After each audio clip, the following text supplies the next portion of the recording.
নমস্কার বন্ধুরা, আমি সুশোভন। আপনারা দেখছেন আপনাদের প্রিয় চ্যানেল অদ্ভুত অথচ বাস্তব। বিশ্ব ভূ রাজনীতির মঞ্চে ঠিক এই মুহূর্তে এমন কিছু গুটি সাজানো হচ্ছে যা বিগত কয়েক দশকে আন্তর্জাতিক কূটনীতিতে দেখা যায়নি। মাত্র 7 দিনের ব্যবধানে একদিকে ভারতের ফরেন মিনিস্টার এস জয়শঙ্কর উপস্থিত হচ্ছেন মস্কোতে, অপরদিকে ভারতের national security adviser Ajit Doval সফর করেছেন বেজিংয়ে, এবং ঠিক একই সময়ে প্রাইম মিনিস্টার নরেন্দ্র মোদী যাচ্ছেন কিরগিজস্তানের বিশকেকে। গ্লোবাল জিওপলিটিক্সের অন্যতম গুরুত্বপূর্ণ কেন্দ্রবিন্দু এই সিও সামিটে অংশ নিতে। এটি কোনো কাকতালীয় ঘটনা নয়, কিংবা কোনো সাধারণ ডিপ্লোম্যাটিক ভিজিটও নয়। এর নেপথ্যে কাজ করছে এক ভয়ঙ্কর সুপরিকল্পিত এবং সিঙ্ক্রোনাইজড ডিপ্লোম্যাটিক স্ট্র্যাটেজি, যা সরাসরি চালনা করছে ভারত সরকার। আন্তর্জাতিক সম্পর্কের টেবিলে বর্তমানে সবচেয়ে বড় প্রশ্নের জন্ম দিয়েছে ব্রিক্স এক্সপেনশন। খবর নিশ্চিত যে পাকিস্তান বিশ্বমঞ্চে টিকে থাকতে এবং অর্থনৈতিকভাবে ঘুরে দাঁড়াতে চায়নার ছায়াতলে এসে ব্রিক্সের স্থায়ী সদস্যপদ পাওয়ার জন্য মরিয়া চেষ্টা চালাচ্ছে।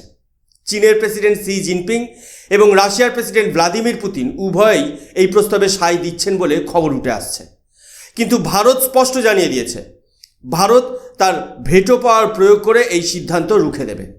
এর জবাবে বেজিং থেকে হুমকি দেওয়া হচ্ছে, পাকিস্তান না ঢুকলে ভারতের মাটিতে অনুষ্ঠিত হতে চলা ব্রিক্স সামিটে শি জিনপিং অংশ নেবেন না।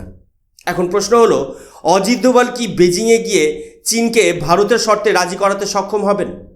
মস্কোতে এস জয়শঙ্কর এবং রাশিয়ার ডেপুটি প্রাইম মিনিস্টার ডেনিস ম্যান্টুরোভের মধ্যে হওয়া গোপন বৈঠক কি কেবল বাণিজ্য কেন্দ্রিক, নাকি এর পেছনে রয়েছে রাশিয়া ইন্ডিয়া সেন্ট্রাল এশিয়া সংযুক্তকারী এক নতুন রেলওয়ে নেটওয়ার্ক, যার মাঝখানে আটকে রয়েছে পাকিস্তান অকুপাইড কাশ্মীর? আর সমস্ত চাপ সত্ত্বেও ইউনাইটেড স্টেটস কেন এই কূটনৈতিক দাবার বোর্ডে সম্পূর্ণ কোণঠাসা হয়ে নীরব দর্শক হয়ে দাঁড়িয়ে রয়েছে?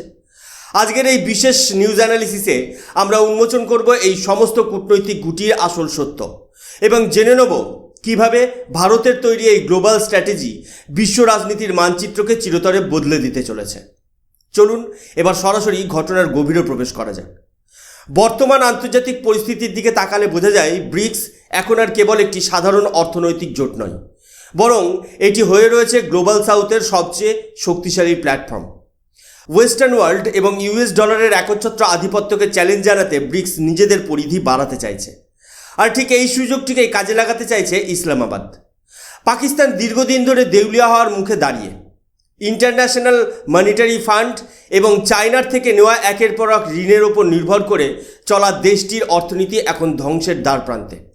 তাই তারা মনে করছে ব্রিক্সে অন্তর্ভুক্তি হতে পারলে নিউ ডেভেলপমেন্ট ব্যাংক থেকে সহজেই কোটি কোটি ডলারের ঋণ পাওয়া সম্ভব।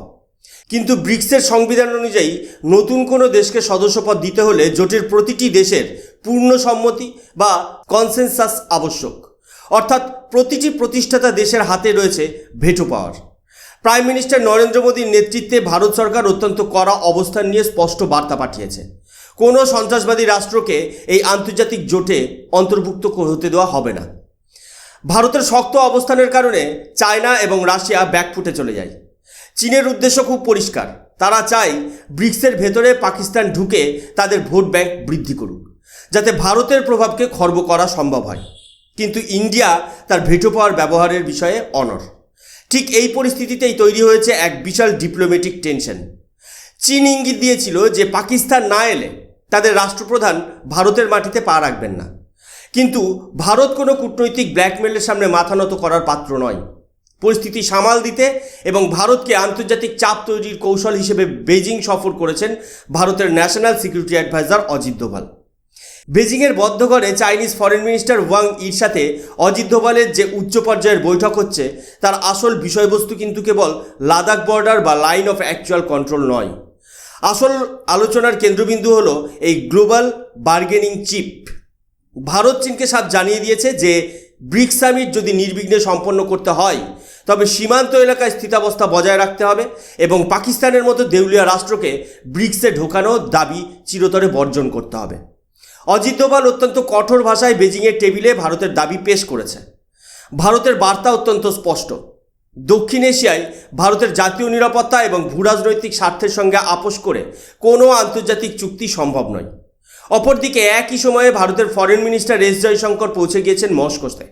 উপরিভাগ দেখে মনে হচ্ছে যে এই সফর কেবল ট্রেড অ্যান্ড ইকোনমিক কোঅপারেশন নিয়ে আলোচনার জন্য, কিন্তু ভেতরের খবর সম্পূর্ণ ভিন্ন। মস্কোতে রাশিয়ার ফরেন মিনিস্টার সার্জে ল্যাভরভ এবং ডেপুটি প্রাইম মিনিস্টার ডেনিস মান্টুরোভ এর সাথে এস জয়শঙ্করের দীর্ঘ বৈঠক অনুষ্ঠিত হয়েছে। ডেনিস মান্টুরোভ সেই গুরুত্বপূর্ণ ব্যক্তিত্ব যিনি সম্প্রতি মস্কো থেকে সেন্ট্রাল এশিয়া হয়ে নিউ দিল্লি পর্যন্ত এক বিশাল রেলওয়ে নেটওয়ার্ক গড়ে তোলার প্রস্তাব দিয়েছেন। এই প্রকল্প যদি বাস্তবে রূপ নেয় তবে ভারতের বাণিজ্য ও জ্বালানি নিরাপত্তা বহুগুণ বৃদ্ধি পাবে। কিন্তু এই অর্থনৈতিক ও কৌশলগত রুটের ঠিক মাঝখানে অবস্থান করছে পাকিস্তান অকুপাইড কাশ্মীর। বিশ্বের তীব্রতম স্যাংশন এবং ওয়েস্টার্ন স্যাংশন থাকা সত্ত্বেও ভারত যেভাবে রাশিয়া থেকে ক্রুড অয়েল বা অপরিশোধিত তেল আমদানির বজায় রেখেছে তা রাশিয়ার অর্থনীতিকে এক বিরাট অক্সিজেন দিয়েছে। এস জয়শঙ্কর মস্কোয় বসে ওয়েস্টার্ন কান্ট্রিগুলোকে আরও একবার বুঝিয়ে দিয়েছে যে ইন্ডিয়া তার ফরেন পলিসি পরিচালনা করবে নিজস্ব জাতীয় স্বার্থের উপর ভিত্তি করে। তবে এই সহযোগিতার বিনিময়ে ভারতের বার্তা অনড়, রাশিয়া যেন ব্রিক্সে পাকিস্তানের অন্তর্ভুক্তি নিয়ে চীনের সুরে সুর না মেলায়। ঠিক এই সময়েই প্রাইম মিনিস্টার নরেন্দ্র মোদী উপস্থিত হচ্ছেন কিরগিজস্তানের রাজধানী বিশকেকে এসসিও সামিটে অংশ নিতে। সেন্ট্রাল এশিয়ান কান্ট্রিগুলো যেমন উজবেকিস্তান, কাজাখস্তান এবং কিরগিজস্তান দীর্ঘদিন ধরেই ভারতের মতো উদীয়মান অর্থনৈতিক শক্তির সাথে সরাসরি বাণিজ্য পথ তৈরি করতে আগ্রহী। কিন্তু ভারতের সাথে মধ্য এশিয়ার সরাসরি সংযোগের প্রধান বাধা হলো পাকিস্তান এবং তার অবৈধভাবে দখল করে রাখা পাকিস্তান অকুপাইড কাশ্মীর। চীন তাদের বেল্ট অ্যান্ড রোড ইনিশিয়েটিভ এবং চায়না পাকিস্তান ইকোনমিক করিডরের মাধ্যমে এই অঞ্চল দখল করতে চেয়েছিল, কিন্তু ভারতের নতুন কানেক্টিভিটি ভিশন চীন ও পাকিস্তানের সেই চক্রান্তকে পুরোপুরি ব্যর্থ করে দিচ্ছে। পিওকে অঞ্চলের কৌশলগত গুরুত্ব এখন আগের যে কোনো সময়ের চেয়ে অনেক বেশি। ভারত সরকার সেন্ট্রাল এশিয়ান দেশগুলোর সাথে যৌথভাবে এমন এক অর্থনৈতিক কৌশল তৈরি করছে যা ভারতের বাণিজ্যকে ইউরোপ ও মধ্য এশিয়া পর্যন্ত বিস্তৃত করবে এবং এই পুরো খেলায় পাকিস্তানকে পুরোপুরি বিচ্ছিন্ন করে ফেলবে। এই পুরো আন্তর্জাতিক সমীকরণের সবচেয়ে বড় ধোঁয়াশার মধ্যে রয়েছে ইউনাইটেড স্টেটস। ওয়াশিংটন দেখতে পাচ্ছে যে ভারতের তৈরি করা এই স্বাধীন কূটনৈতিক চালের কারণে ওয়েস্টার্ন ওয়ার্ল্ডের হেজিমনি বা একচ্ছত্র আধিপত্য হুমকির মুখে। আমেরিকা একদিকে ভারতকে চীনের বিরুদ্ধে নিজেদের মূল অংশীদার হিসেবে দেখতে চায়, কিন্তু অন্যদিকে ভারত যখন রাশিয়া ও চীনের সাথে যৌথভাবে নতুন ফিনান্সিয়াল অ্যান্ড ট্রেড আর্কিটেকচার গড়ে তোলে তখন যুক্তরাষ্ট্রের মাথা ব্যথার কারণ হয়ে দাঁড়ায়। আমেরিকা ভালো করেই জানে যে ভারতের ওপর অতিরিক্ত চাপ সৃষ্টি করলে ভারত আরও বেশি করে ব্রিক্স এবং গ্লোবাল সাউথের দিকে ঝুঁকে পড়বে। তাই মার্কিন প্রশাসন এখন নীরব দর্শকের ভূমিকায় অবতীর্ণ হতে বাধ্য হয়েছে। তবে এই সমস্ত আন্তর্জাতিক সাফল্যের মাঝেও ভারতের অভ্যন্তরীণ সুরক্ষায় বড় ধরনের চ্যালেঞ্জ তৈরি করার চেষ্টা চলছে। ইতিহাস সাক্ষী, যখনই ভারতের মাটিতে কোনো বড় আন্তর্জাতিক সম্মেলন বা ব্রিক্স G20 মতো গুরুত্বপূর্ণ আয়োজন নির্ধারিত হয় তখন দেশের ভেতরে কিছু বিরোধী রাজনৈতিক দল ও অরাজকতা সৃষ্টিকারী গোষ্ঠী দেশ জুড়ে বিশৃঙ্খলা তৈরির চেষ্টা করে।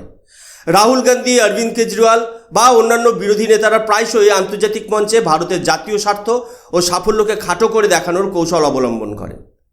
আন্তর্জাতিক অতিথিরা যখন ভারতের মাটিতে পা রাখবেন তখন দেশের ভেতরের কিছু শক্তি গণপ্রতিবাদ ও হিংসাত্মক আন্দোলন উস্কে দিয়ে আন্তর্জাতিক গণমাধ্যমে ভারতের ভাবমূর্তি ক্ষুণ্ণ করতে চায়।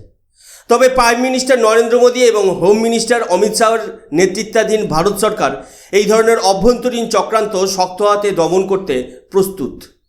সবশেষে এটি পরিষ্কার যে ভারত আজ আর বিশ্বের রাজনীতিতে কোনো সাধারণ দর্শক বা নিষ্ক্রিয় দেশ নয়। ভারত এখন বিশ্ব রাজনীতির নতুন এজেন্ডা সেটার।